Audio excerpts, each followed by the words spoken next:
Assalamualaikum warahmatullahi wabarakatuh. Selamat pagi. Yang saya hormati Prof. Wahid Slamet Ciptono selaku dosen pembimbing tesis saya pada kali ini serta para dosen penguji. Perkenalkan, nama saya Hanif Kusmang Tias. Pada kesempatan kali ini saya ingin mempresentasikan penelitian tesis saya berjudul Analisis Kualitas Pelayanan pada PT XYZ.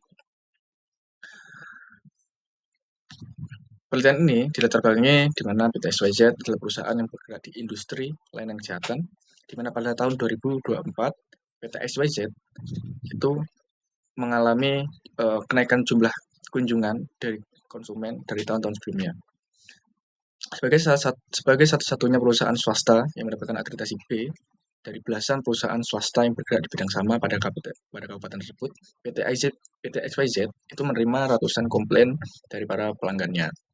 Secara angka, masalah tersebut naik dari tahun ke tahun, di mana pada tahun 2024, yaitu perusahaan tersebut menerima sebanyak 210 komplain. Fenomena ini terkait kesenjangan bisa dijelaskan dengan teori kualitas pelayanan yang diberikan oleh para Suratman dan kawan-kawan pada tahun 1988. Yang membahas terkait kesenjangan antara harapan dan kinerja melalui 5 dimensinya, di mana hal ini juga didukung oleh penelitian yang dilakukan oleh Putri Aryani di tahun 2024 mengenai topik yang sama. Dari latar belakang tersebut, perumusan masalah yang saya susun dari 210 kasus tersebut, PT XYZ mengklaim telah menyelesaikan semua kasusnya. Namun, dari perusahaan belum ada niatan untuk memperbaiki dari segi perbaikan layanan yang mereka berikan pada pelanggan. Dan hal ini dapat dibacakan melalui pendekatan service quality melalui metode service performance dan important performance analysis. Lalu pertanyaan penelitian pada penelitian kali ini ada 3. Pertama, bagaimana proses bisnis yang telah ditetapkan oleh PT XYZ. Yang kedua adalah bagaimana persepsi pelayanan PT XYZ berdasarkan service performance. Terakhir adalah bagaimana prioritas perbaikan layanan PT XYZ berdasarkan diagram important performance analysis.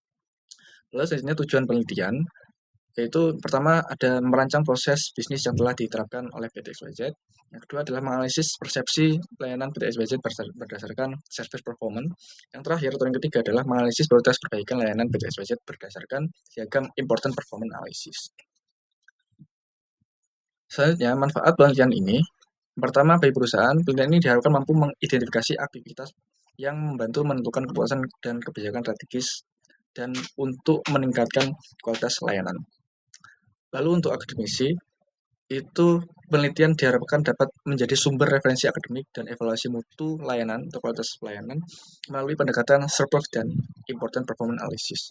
Terakhir, yaitu manfaat penelitian bagi peneliti, di mana diharapkan penelitian ini berfungsi untuk mengimplementasikan ilmu manajemen operasional terutama terkait dengan analisis kinerja pelayanan. Lalu landasan teori yang digunakan pada penelitian ini ada 3. Pertama terkait service quality, di mana model pengukuran kualitas layanan berdasarkan kesenjangan antara harapan dan persepsi pelanggan terhadap layanan yang diterima. Service ini atau service quality itu diberikan oleh para Suratman dan kawan-kawan 1988. Di mana model ini mengidentifikasikan 5 dimensi utama kualitas layanan. Pertama adalah tangible, reliability, responsiveness, assurance, dan empathy. Selain service quality, ada juga alasan teori terkait service performance atau kinerja layanan, di mana service performance adalah penyempurna dari SERVQUAL atau teori sebelumnya, di mana fokusnya hanya pada persepsi pelanggan secara aktual terhadap kinerja yang diberikan oleh perusahaan. Lalu yang terakhir adalah important performance analysis, di mana metode evaluasi ini dilakukan oleh Martilla and John tahun 1977, di mana metode evaluasi ini berdasarkan 2 atribut dimensi, yaitu tingkat kepentingan atau apa yang dianggap pelanggan itu penting, customer itu penting, dan tingkat kerja atau kinerja yang diberikan perusahaan kepada para customer-nya. Lalu metode penelitian, pada penelitian kali ini, desain penelitian menggunakan desain kuantitatif deskriptif, di mana populasinya adalah kunjungan pelanggan selama tahun 2024, yaitu jumlah 180.000 kunjungan tahun tersebut. Sampelnya itu menggunakan jenis proportif sampling dengan kriteria-kriteria tertentu. Lalu jumlah respondennya atau penanganan samplingnya itu menggunakan Craig and Morgan 1970 melalui tabelnya, di mana ketika populasinya itu di bawah 200.000 populasi, maka sampelnya otomatis menjadi 96 responden. Itu. Data terprimer yang digunakan itu adalah data partisipasi pengisian angket dari customer atau pelanggan PT XYZ, yaitu sebanyak 96 responden yang memenuhi kriteria inklusi. Lalu data sekundernya itu menggunakan laporan tahunan, dokumen kebijakan layanan, dan data operasional lainnya yang didapatkan melalui PT XYZ, seperti itu, yang telah dihimpun oleh PT XYZ. Lalu lokasi penelitian,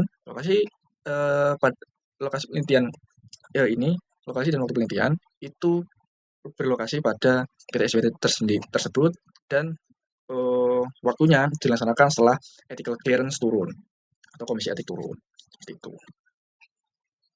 Lalu berikut adalah atribut penelitian, di mana dalam penyebaran kuesioner atau angket pada 96 customer tersebut itu terdiri dari 23 pertanyaan terkait 5 dimensi, yaitu tangible, reliability, responsiveness, assurance, dan empathy. Dan berikut juga saya sertakan codingnya atau kode-kodenya dari masing-masing atribut. Setelah kuesioner atau angket disebarkan, berikutlah hasil uji validisnya terkait aspek kepentingan atau importer, di mana alhamdulillah semua atribut itu dianggap valid karena nilai R hitungnya itu lebih besar daripada R tabel, seperti itu. Lanjutnya ada uji validitas aspek kinerja atau performance, dan kembali lagi semuanya valid karena nilai R hitungnya itu di atas nilai R tabel. Selanjutnya setelah uji validitas ada uji reliabilitas aspek kepentingan dan aspek kinerja atau performance, di mana semuanya dianggap reliable karena nilai Cronbach alpha-nya di atas nilai yang telah ditentukan. Lalu berikut adalah tingkat analisis kinerja menggunakan SURF, di mana semuanya itu masuk dalam kategori baik, sangat baik, dengan rata-rata pada setiap atributnya, pada setiap dimensinya itu di atas 4,51, yang itu kategorinya masuk dalam kategori sangat baik. Lalu selanjutnya tingkat kesesuaian atau gap analysis, di mana pada bagian ini adalah mengukur tingkat kesenjangannya antara kepentingan dan kinerja dari tiap-tiap atribut, di mana tingkat kesesuaiannya itu di atas 90, rata-rata di atas 96%, 97,71, di mana hal ini dianggap baik dan gapnya itu di 0,11. Lalu selanjutnya yaitu hasil dari important performance analysis dari tabel sebelumnya, di mana setelah dibandingkan itu setiap atribut itu memiliki nilai yang dipresentasikan dalam diagram Cartesius, di mana dan pada diagram Cartesius ini dibagi menjadi 4 kuadran. Kuadran 1, kuadran prioritas utama, lalu kuadran 2, prioritas rendah, kuadran 3, pertahankan prestasi, dan terakhir kuadran 4, yaitu berlebihan.